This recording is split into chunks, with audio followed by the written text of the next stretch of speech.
Buenas tardes, profesor. Espero que se encuentre bien. Nosotros vamos a realizar nuestra presentación del trabajo de investigación referente a los cambios cardiovasculares, que en este caso son la frecuencia cardíaca, el volumen sistólico y los cambios en la sangre. Jorge Carvajal y Luis Muñoz vamos a presentar el trabajo de investigación. Ok, en la frecuencia cardíaca. Lo que estamos buscando sería la intensidad del esfuerzo del corazón para cumplir las demandas corporales. Aquí hay valores estandarizados, donde en una persona normal serían de 60 a 80 latidos por minuto. En una persona sedentaria serían por sobre los 100 latidos por minuto. Y en una persona entrenada en deportes de resistencia rondaría entre los 28 a 40 latidos por minuto. Ahora aquí también se produce una respuesta anticipatoria, que produciría que la frecuencia cardíaca aumente sin necesidad de un estímulo o de hacer ejercicio. Esto producido por un aumento de la adrenalina y la noradrenalina y una disminución del tono vagal. Sí. Ahora vamos a pasar al volumen sistólico, que el volumen sistólico es la cantidad de sangre que expulsa el corazón, o sea, que expulsa el ventrículo izquierdo en un latido. Dentro del volumen sistólico nos vamos a encontrar con 6 factores importantes que son como características. Uno sería el retorno venoso, el segundo sería la distensibilidad ventricular, que estos dos primeros tienen directa relación con el llenado ventricular. Los otros factores serían la contractilidad ventricular y también la tensión arterial, que estos factores tendrían directa relación con el vaciado ventricular. Y también tenemos otros dos factores que tienen directa relación con la limitación del aumento del volumen sistólico, que serían la vasodilatación periférica y también la redistribución sanguínea. También tenemos que destacar que el gasto cardíaco forma parte importante, ya que es el producto de la frecuencia cardíaca por el volumen sistólico. Y esto alrededor de lo normal es alrededor de entre 5 o 6 litros por minuto. En la sangre. En la sangre haremos mención a dos elementos, lo que sería el oxígeno y el plasma sanguíneo. En el oxígeno tenemos algo que se llama diferencia arteriovenosa. En el extremo arterial tenemos 20 mililitros de oxígeno por 100 mililitros de sangre, mientras que en el extremo venoso tenemos 14 mililitros por 100 mililitros de sangre. Estos serían valores en estado de reposo, los cuales podrán ir variando en el deporte, llegando a triplicarse sus valores. Y en el plasma sanguíneo, que principalmente es agua, correspondería al 55% del volumen sanguíneo. Durante el ejercicio, este plasma sanguíneo se iría filtrándose de las arterias hacia el espacio intersticial. Por el aumento de la presión arterial. Por el aumento de la presión arterial, claro. Bueno, ahora entramos también cuando se produce el proceso de hemoconcentración, que hace que la sangre se vuelva más densa. Vamos a tener efectos positivos y efectos negativos. Dentro de los efectos positivos serían que aumentamos el VO2 max y también que la sangre, al circular un poco más lento, se va a dirigir hacia lugares que nunca había llegado, en el caso de los alvéolos dentro de los pulmones.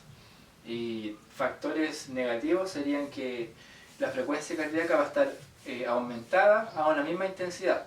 Y también que vamos a tener un mayor gasto de energía y que también vamos a producir... se me olvidó. Sí, Bueno, pero esos serían algunos de los factores referentes a los aspectos positivos y negativos de la densidad de la sangre. Y ahora estamos pasando a los deportes.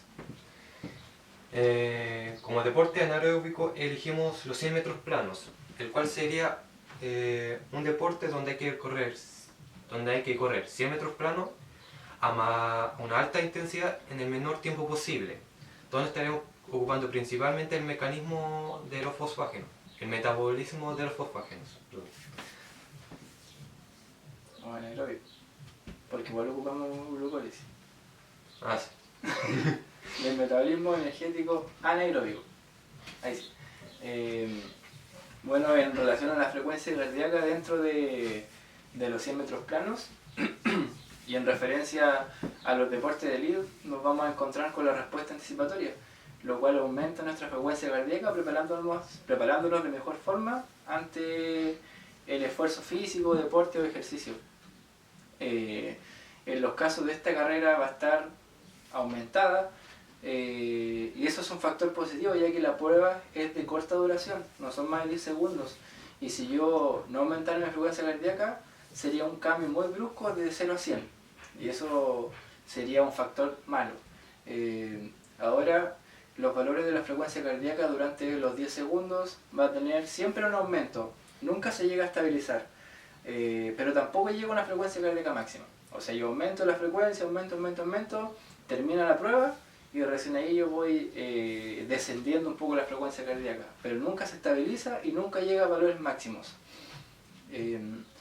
Al finalizar la prueba, para que los valores vuelvan a los valores iniciales o normales, el tiempo que demore eso va a depender mucho de los valores alcanzados durante la prueba. Mientras más alta fue mi frecuencia cardíaca durante la prueba, más tiempo voy a demorar en volver a los valores normales. Y al finalizar, más o menos en los 5 o 10 minutitos, recién se vuelven a estabilizar un poco los valores hasta llegar al estado de reposo, que son bajo los 40 latidos por minuto.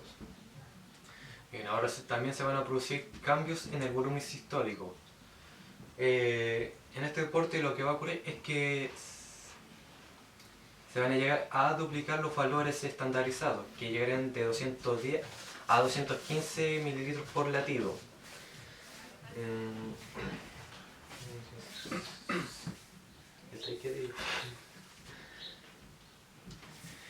Y esto, el volumen sistólico sumado con la frecuencia cardíaca, nos darían un registro de gasto cardíaco entre 20 a 22 litros por minuto. Sí, sí, por minuto. Que es el producto de los dos. Sí. Y también y también habría unos cambios considerables.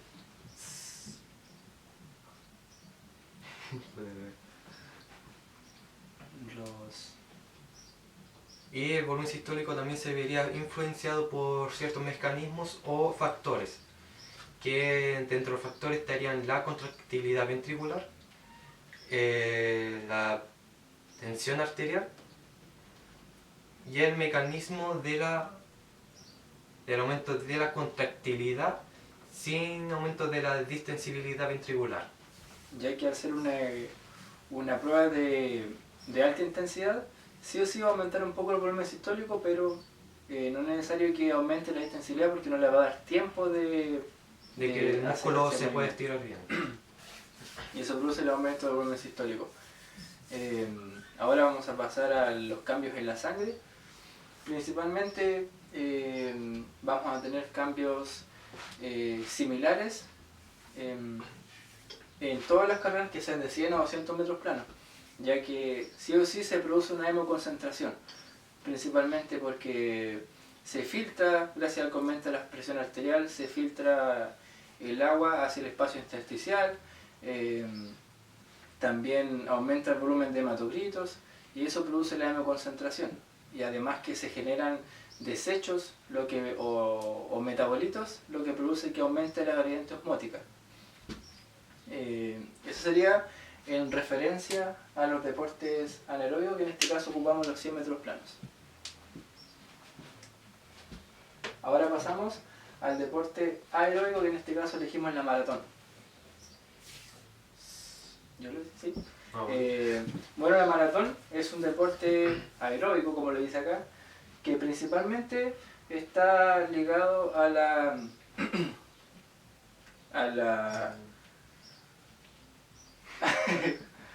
metabolismo energético de los carbohidratos y de las grasas, que en este caso sería la lipólisis. Tenemos que tener en cuenta que los atletas de elite presentan tiempos por debajo de las 3 horas, lo que en sí incide mucho en sus cambios cardiovasculares, ya que por los volúmenes de entrenamiento que tienen estos atletas, van a generar un aumento del tamaño del corazón, las paredes de los ventrículos y atrios van a permanecer un poco más anchos, más firmes, más duros, y también van a tener un aumento de la distensibilidad, principalmente porque las cámaras van a ser más amplias, lo cual permite un mayor volumen sanguíneo. Eso sería en relación a una pequeña introducción. Bueno, que tenéis que decir. Tanto la maratón, volumen histórico. La frecuencia cardíaca. La frecuencia cardíaca. Ya, la frecuencia cardíaca, al aumentar la maratón, en algunos atletas va a estar en su estado de reposo, mientras que en otras personas va a estar un poco elevada. Esto es producido por la respuesta anticipatoria. Y estos valores van a ir aumentando gradualmente hasta el kilómetro 12. Llegando hasta el kilómetro 35 o 40, estos valores se van a ir, ¿así dice?, estabilizando. Y ahora, una vez llegando al final de la carrera, tanto la intensidad del ejercicio como de la frecuencia cardíaca van a ir disminuyendo. Esto producido por la fatiga. ¿Entra fatiga? Sí. Ya. Igual tenemos que decir que sí o sí, al presentarse la fatiga cerca del kilómetro 40, obviamente disminuye la intensidad del esfuerzo y lo que produce que disminuya un poco la frecuencia cardíaca. Pero al acercarse a la meta, vuelve a haber un aumento de la frecuencia cardíaca gracias a la adrenalina de llegar a la meta. Eso sería en referencia a la frecuencia cardíaca. En el caso del volumen sistólico, como dije anteriormente, se ve muy afectado por el tamaño del corazón. Es un corazón más elástico, tiene una contracción muy fuerte, es todo influenciado en el caso de los deportes aeróbicos por el VO2 max, que sí o sí vamos a generar un alto volumen de sangre, pero controlado, ya que sus volúmenes de entrenamiento son altos. Eso genera un volumen sistólico alto, pero controlado. Quiere decir que durante la prueba siempre se va a mantener el volumen sistólico. En el caso de cambio, sí, se va a producir en el gasto cardíaco, ya que la frecuencia cardíaca va a sufrir primero un aumento hasta el kilómetro 12 aproximadamente, después se mantiene y al final igual ocurre una pequeña disminución y después vuelve a aumentar. Quiere decir que ahí van a haber cambios en el gasto cardíaco. Pero el volumen sistólico siempre se va a mantener entre los 100 mililitros por litro. ¿El volumen histórico? Sí, el volumen sistólico. Se va a mantener entre los 100 mililitros. 100 mililitros por latido. 100 mililitros por latido. Y ahora en la sangre. En la sangre la diferencia arteriovenosa va a ser entre más de 15 mililitros de oxígeno por 100 mililitros de sangre. Esto va a presentar una mecánica valentatoria más fuerte, ya que en el deporte las adaptaciones que va a producir el deporte van a hacer que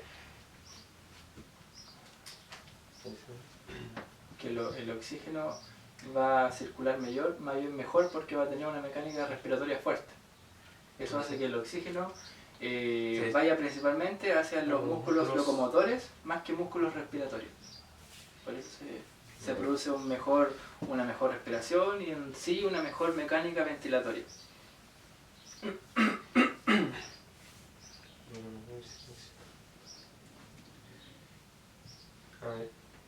¿Y qué? ¿Eso sería todo? ¿Sí? ¿Lo educativo? Ah, ya. Que también la presión arterial baja, disminuye la tensión arterial. Eso igual es importante. Ahora dentro de la sangre vamos a tener también en el plasma sanguíneo un proceso llamado dilución de los glóbulos rojos, quiere decir que se vuelven más líquidos. También el volumen plasmático va a aumentar en este caso y los hematocitos van a disminuir. Ese cambio produce la dilución, o la dilución se produce por ese cambio. Tenemos varios factores que influyen en eso. Dentro de esos son que eh, hay mayor concentración de lipoproteínas y de colesterol malo, ¿sí? No, pues disminuyes. Por eso disminuye el colesterol malo y aumenta el colesterol bueno, que eso en sí nos va a ayudar para evitar enfermedades coronarias. Por eso es que los deportes de resistencia en sí tienen una tensión arterial baja y también van eliminando el colesterol malo. Eso nos va a producir que baje la tensión arterial, que tengamos menos facilidad de padecer enfermedades coronarias y en sí eso sería un factor del porcentaje de grasa igual. También disminuye el porcentaje de grasa. Igual, por ejemplo, en estos atletas tienen sí un porcentaje de grasa bajo, que en los varones es por debajo del 10% y en las damas es por debajo del 15%. Y también obviamente presentan una mayor cantidad de fibras lentas que están por sobre el 70%. Para concluir con nuestra investigación, en el caso del deporte aeróbico, vamos a presentar que al tener un corazón más grande, mejor, vamos a tener un VO2 max aumentado, lo cual nos va a permitir tener volúmenes de sangre altos, controlados, vamos a poder trabajar a una alta velocidad sin gastar tanta energía y eso en general son muchos factores que les van a permitir a los atletas de elite poder correr los 42 kilómetros por debajo de las 3 horas. Y eso sería nuestra presentación del trabajo. Fin de la presentación.